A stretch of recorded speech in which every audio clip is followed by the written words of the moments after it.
In 2021, the Tesla Model Y came to the Netherlands, which was great because it was the car everybody was waiting for in terms of more space than the Model 3, but smaller than the Model X. Over here I have the latest iteration, which is not the facelifted version yet, I have to admit. I wanted to drive this one before we drove the facelifted version. So in this video I'm going to take you around this car and tell you what it's all about. Starting here in the front, it is certainly not a good looking car. I don't think this is a particularly pretty car. The shape obviously completely dictated by aerodynamics. This is a very slippery and efficient car, but it looks a bit like some kind of fish that's been hit on the head. I don't really like it. But it is functional. This is indeed a very efficient car. Walking around, obviously this is the white version. There's not that many choices available with Tesla. I think it's white, black, grey, red and blue. And that is all the color options that you have. So if you want something a bit more spectacular, then you're going to have to wrap it yourself. But I do think it works in this sort of panda color with the black wheels and then the black accents here around the door, black door handles. That's part of the sort of latest iteration in development of the Teslas because they used to come with chrome, but now it is all blacked out. I think this looks quite nice. I think the side profile is actually the nicest angle of this car. It's 4.75 meters long, so it's certainly not a small car, but it's also not huge. This one is the 7-seater, as we'll see in a bit. So you do have that option if that your lifestyle requires or your family consistency requires you to have more seats in the back. But as you can see, if I stand in front of it, it's not enormous. It doesn't feel like a very big car. It is 1.90 meters and a bit wide though, so it's certainly not you know, a Kia Picanto that you'll just chuck into a parking space and all is well. It does require a bit of maneuvering capabilities, let's put it that way, but it is certainly a car that's not intimidating size-wise, so that's good. Here at the rear, there is a very clean set of design choices. Simple lights without any connecting bars in the middle. This, I don't think, is a diffuser, but it certainly helps a bit with aerodynamics. And obviously we have that flat underfloor with the skateboard design that helps even more. And there's still just a normal traditional button, so not everything is in the app or anything. You can open the boot this way. Now this boot is very interesting because this is not a lot of capacity, as you can see, but we have the third row seats up. So obviously that digs into your boot space quite a bit. That said, there is enough room here for a check-in piece of luggage, some hand luggage. I would say even a bunch of sport bags for a weekend away, no issues whatsoever. But under here, there is quite a deep bin of storage, in this case for charging cables, for extra space. So that is actually very nice and very usable. And if you put the charging cables in the frunk, as we'll see later, then obviously you can use this for anything else. So that's step one. Second step is to put these down. And then things get interesting because now we have more than 800 liters of space according to Tesla, which is enormous. That's more than a Skoda Superb. And if I sit in the boot, it gives you a bit of an idea for scale. I'm touching the middle row now with my back. There's so much space back here, especially because the roofline is so high. You can see that this is basically on par with my shoulders, and that really creates a lot of volume because the roof is not slanting too much and just drops off at the rear. So that allows you also to put higher items all the way till the back. So that is fantastic. Now, the next row, obviously you can operate from within the car, opening the door, but there's also a button here that does it for you.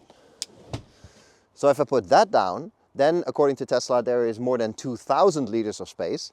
And that means washing machines, baby strollers, dryers, your aunt, your uncle, no problem whatsoever. There's so much space in here, and thanks to that flat architecture, that's also obviously on the inside, Tesla has so much room to move the furniture around and play with the design here. It's so usable and really excellent that way, and makes this car really versatile as well. You can really help somebody move house with this, no issues whatsoever. And you don't even need to go for the Model X, that's even bigger. And then last but certainly not least, the frunk. Something that a lot of manufacturers still can't do properly, but for Tesla, no problem. This is a big bin. There's a towing bar in there, but if I step in this, now you can obviously not close the boot anymore, but this is a huge space. You can fit check-in luggage, hand luggage, anything in here, no issues whatsoever. Personally, I would put my charging cable and a bunch of other stuff in here because then you can use the boot even better. But this is just, it's so functional and really adds to the flexibility of this car. So really well done. Here in the front of the Tesla Model Y, it is, as you expect, extremely minimalistic. This is the black premium interior, and we have a little bit of extra wood here to liven things up. It has to be your kind of taste. Personally, I don't really like wood in cars too much, especially not in like bigger stretch panels like this, because it gives you a bit of a like a hardwood floor kind of idea. But it does break the blackness in here a little bit, so that is kind of nice. The minimalistic interior, as I said in the Model 3 video, is on the one hand fantastic, futuristic, clean design. On the other hand, it's pure cost saving, because you don't have to design much of an interior if you put everything functionality-wise in the screen. So that's the same here too. Luckily, you do get a few things still in this version. We have some window buttons here, so that's cool. And we have an actual button for the door. So this is not a door handle or anything. You have to press the button and then it opens. So that's that. And that is pretty much all the physical interaction that you get. Apart from the steering wheel, that has two scroll wheels that you can scroll with, obviously, but also move left and right. And this one still has the traditional stalks behind the steering wheel. So we have the drive selector on the right and your indicators and your wipers on the left. And the left one is a button, actually, which then connects to the screen again, where you can select the mode that you want. And that is really all there is in terms of interaction in here. There's no screen in front of me, so I had nothing to see through the steering wheel. And there's also no head-up display. So for everything and anything, you are dealing with the screen. Now, I said in the Model 3 review that it is not an issue in itself, but it is distracting at times that everything happens over there. Your navigation, your speed, your cruise control, everything is happening in the screen. And that can be annoying at times, that you have to take your eyes off the road for every little beep and bong. Personally, I would prefer a head-up display here. I don't necessarily need a driver's display, but a head-up display with some basic things like my speed, my cruise control and so on, and navigation arrows. That would be great, because now it's all in here. Looking at the screen though, it is the familiar Tesla screen with the correct color and rim combination on the screen. Now, I know some of you in the comments have said, dude, stop being such a baby. Who cares what the color of the car in the screen is? I completely disagree with that. A car is a big investment. This car costs 50,000 euro, and personally I am proud of the vehicles that I own. And it's all about those little details that make ownership of a vehicle that you spend a lot of money on pleasant. And this is one of them. I spent so much money on my car, and then they can't even be bothered to have the correct color on the screen. Come on. How much work can it be to put a little check mark in a piece of software somewhere? That really bothers me. And I think that's little things like that that make or break the experience with a car. So luckily here it is correct, and obviously we can look around the car, which is great. And it also is interactive. So if I open the door, it also opens on the screen. If I flash the lights, they flash on the screen. Even if I put the blinkers on, you can see it on the screen. So that is nice. And I think it's sensible and cool that they do it that way. Other than that, the screen is for anything and everything, like I already said. So here are all your car settings, from the dynamics to the charging to the autopilot. You name it, it is all here. And of course, the navigation is here too. And yeah, you can see how fast it is. Tesla has been pioneering this. This is the standard still, I think, in the industry, that it should act like this. So that's cool, and you can see we're currently at a supercharger, and there's games in here and all kinds of creations that you can do while you're charging, so that is nice too. Then we go back to the minimalistic design. We got two inductive charging pads down here. My phone is on one of them, and we have a set of bins in this middle tunnel. This is the first one, nice and deep, with two USBs sort of down there somewhere. Not really sure why they are so out of the way. Really get the feeling that Tesla feels that I should get a wirelessly charging phone if you own this car. But okay, two cup holders and a deep bin here in the central armrest. That is also, easy to just chuck stuff in and have it out of the way. Besides the door pockets, that is all the storage you're going to get. More than ample, I'd say. And the door pockets are, by the way, are also lined with felt. Excellent. That makes things rattle a lot less. There is a panoramic roof in this one across the whole length of the car, so that's great. Really adds a lot of extra light into the cabin, especially with this black interior, which is always important. And it's some kind of photochromatic light shielding, heat blocking kind of glass, so it's not like you're cooking in here when the sun is shining. So that's good. We have a normal rear view mirror, quite small, but the view backwards is not ideal, I'd say. The rear window is quite flat and also ends quite high. So there is not that much you can see with an empty car. If you got people in the third row, you won't see anything. But luckily there is a camera button here that I can press, and then I have permanent camera view here. So if your view is blocked, you can use this. And you can use this at any speed, so that is excellent. Other manufacturers, for some reason, turn it off, but it's nice in the Tesla that you can have it at all times. Last but not least, the seats. They also have controls on the side, by the way, so that's also a point of interaction with the car. They're nice and comfortable. I fit in them with my broad shoulders, so that's good too. The only thing is that the headrest is quite slim, so it's not like you can't sit here or anything, but when you turn your head, for example, to look the other way or to talk to the passenger, then you get a bit of a slipping off kind of effect. So they could have been a bit broader as far as I'm concerned, but they are comfortable enough, and you can find a good driving position here with this nice and chunky steering wheel. So that is the cabin. Very minimalistic, very clean. Personally, I wouldn't pick the wood, like I said, but it does, liven up the interior a little bit. And overall, it's very Tesla, very nicely done. Everything is, the quality is pretty good too. Everything is put together quite nicely. So good place to be also for longer journeys. Driving the Model Y, we are about to get on the highway, which is a great place to start because this is a fast car. And if you show it some corners, it actually takes them reasonably well. Just like that.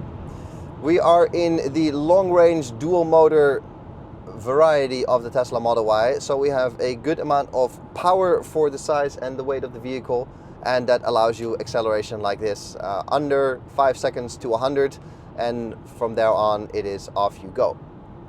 Great performer in as far as that goes. It's not quite the rocket ship, obviously, that we drove in the Model S a few weeks ago with 1,000+ horsepower, but even with less than half of that horsepower, this is a fast car. I'm not going to say you'll be the fastest one in traffic all around, but you are certainly up there. And that gives you a lot of joy, a lot of ease of driving. It is, I say it often in reviews, it is nicer to have more horsepower. Not necessarily because you need to do 500 kilometers an hour, but it just makes driving easier. You can get on the highway easier, you can go for a gap easier, you can overtake a few people easier. It just makes your life easier. And that's certainly the case here. You are easily fast enough for any kind of overtaking, merging, you name it. Any gap also in town is easy to do. And the fact that it is always available in this electric drivetrain makes it even more accessible. So that's great. And it's also a power, weight, size combination of this vehicle that really works. It's not intimidating and it's still very drivable, which makes it very enjoyable. So that's good. And of course the Tesla drivetrain now being on the highway is highly efficient.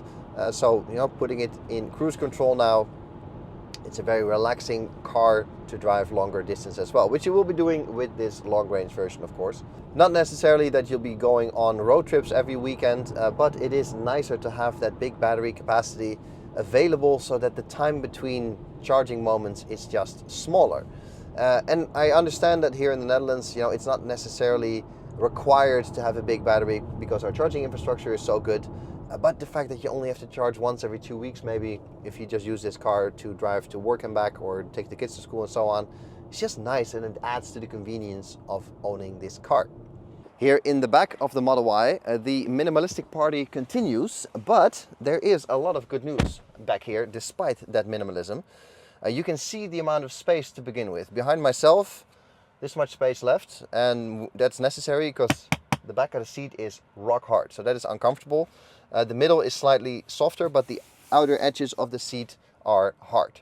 You do get a seat pocket, by the way, on each side. The main feature here is the space for your feet. If the camera woman zooms down, you can see obviously it's a complete flat floor, and there's so much space for me to move because this whole front tunnel ends here. Because I can even sit in the middle seat with my feet here, which nobody sits like this, but I'm not even eating into the space of the passengers on the outside. So that is fantastic, very well done and very well executed by Tesla. Good job.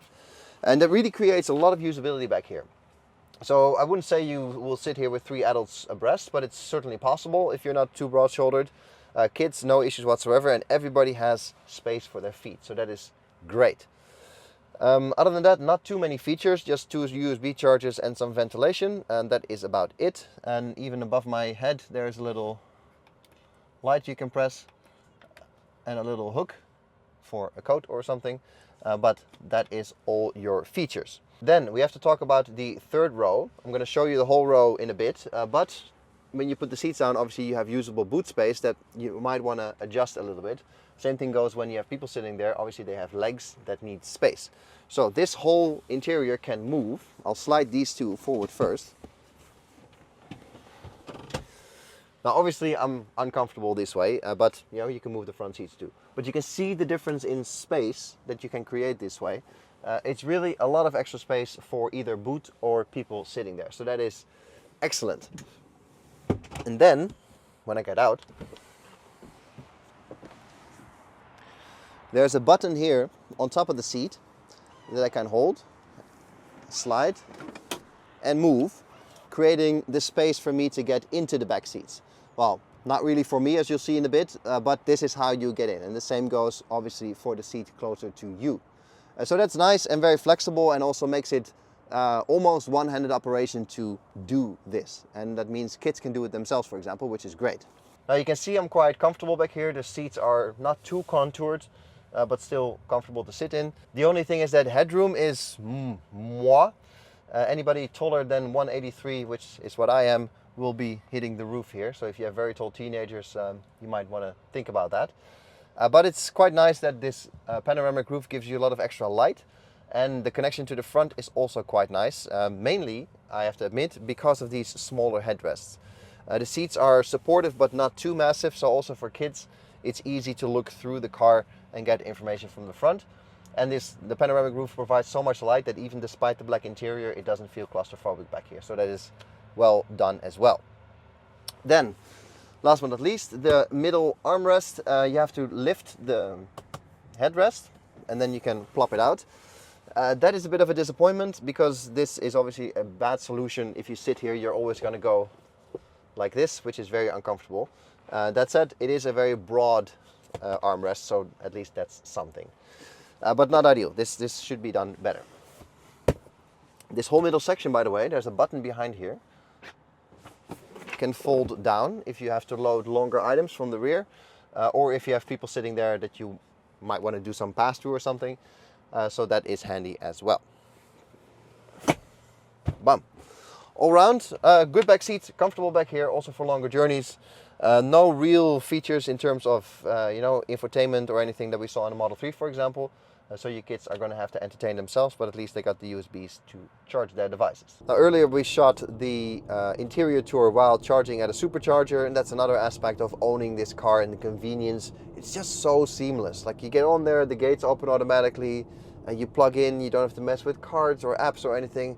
It's just very seamless, and that is of course also the strength of Tesla, that all those things are connected and work together. So that's nice. Driving this car around, we're getting off the highway now. It's easy to place. It's not an intimidating vehicle to drive because it's physically not that big. It's certainly not a small car, don't get me wrong, but it's a car that's easy to place, also in smaller spaces like parking structures. I have a good view out, I have access to the cameras at all times. So that again adds to the convenience of the everyday usability of this car, which is great. There's two things that I don't like about the driving experience. The first one I already mentioned briefly in the interior tour is that you always have to be at the screen for everything. So simple things like your speed. Yes, I know it's not that far from my field of vision, but it is not in my field of vision. So a head-up display would really work there, also for navigation and so on.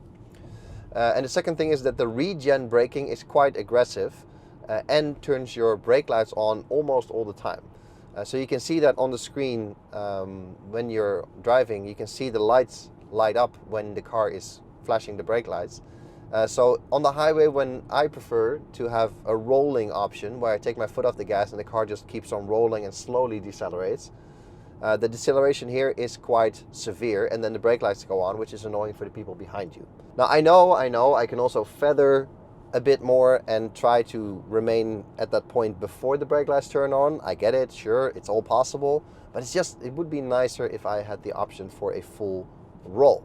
Those are the only two things really as far as the driving experience goes. When you're in the driver's seat and you want to adjust something, you always have to do it in the screen. So that is also still slightly cumbersome. You know, a button for the temperature, for example, is always easy to operate than a swipey thingy, even though Tesla has made it very convenient, in all honesty. That said, the driving experience is great. It's nice, it's pleasant, it's quiet, it's very Tesla-like, and it's very much what we want to hear and see from Tesla. So as far as that goes, it is job well done also for this Model Y. It's a pleasant place to be, both for long and short distances, which is nice, which is really an accomplishment, I think, by Tesla. So getting into the third row requires you to move the furniture around a little bit. Now there's a handle here in the front that you can use to slide the seat, but you can do it sort of an all-in-one with the button here on the seat itself. So first you unlock the sliding and then you unlock the tilting. And then this is the space that I have to get through to get to the back seats. So this will not be very elegant, but it is possible.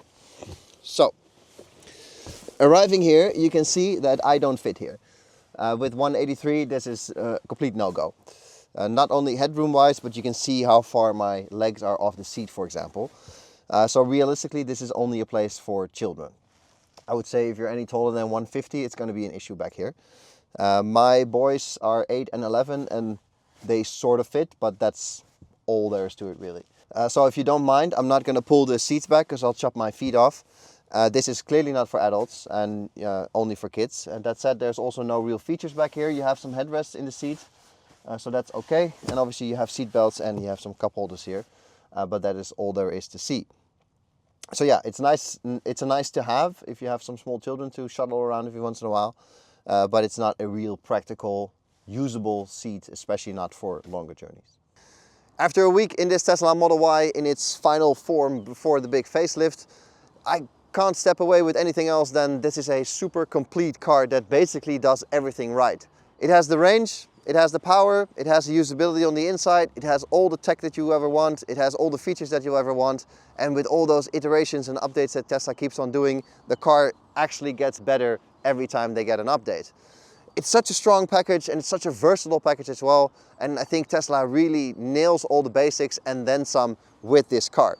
It's not the prettiest car in the world, certainly not, but the usability is so good and the features inside and outside are so good that it's a small flaw maybe in this Model Y.